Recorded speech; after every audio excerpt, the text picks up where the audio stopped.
বাসাটা টোটালি মার্বেলের টেক্সচার। সবসময় সবাই বাড়ি করার সময় মাস্টার বেডে কিংবা অন্যান্য জায়গায় ফোকাস করে, কিন্তু আমি এই বাড়িটার গেস্ট রুমে বেশি ফোকাস করেছি, কারণ গেস্টরা আসছে বেড়াইতে এবং এনজয় করতে, এবং এই বাড়িটার যাতে গেস্টরা অনেক বেশি কুল একটা এনভায়রনমেন্ট পায়, এই জন্য এই বাড়িটা এরকম করা। যদিও এখানে মার্বেলের টেক্সচার আছে, এই বাসাটা টোটালি মার্বেলের টেক্সচার।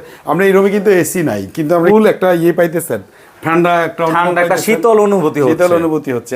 এর একমাত্র কারণ হচ্ছে আপনার গ্রে কালার এবং হোয়াইট কালার, দুইটা কালার। এখানে আমরা স্পেল ইউজ করেছি এবং ক্যাবিনেটগুলি ওইভাবে করা, এবং একটা ড্রেসিং টেবিল ব্যবহার করেছি।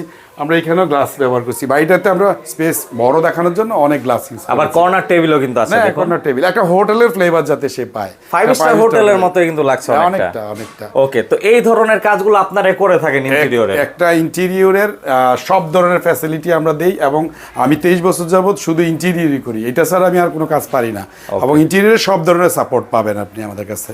সেক্ষেত্রে কিন্তু আপনারা ইন্ডাস্ট্রিয়াল বিভিন্ন কাজ বা আপনারা যে কোনো ধরনের ইন্টেরিয়র সলিউশন পেতে কিন্তু অবশ্যই যোগাযোগ করবেন সিসিএল ইন্টেরিয়রে, সিসিএল এর সঙ্গে। সেই ক্ষেত্রে স্ক্রিনে কিন্তু অবশ্যই নাম্বারটা দেয়া আছে, এই নাম্বারে যোগাযোগ করলে আমরা আমাদের সঙ্গে আপনাদের প্রতিনিধি কথা বলবে।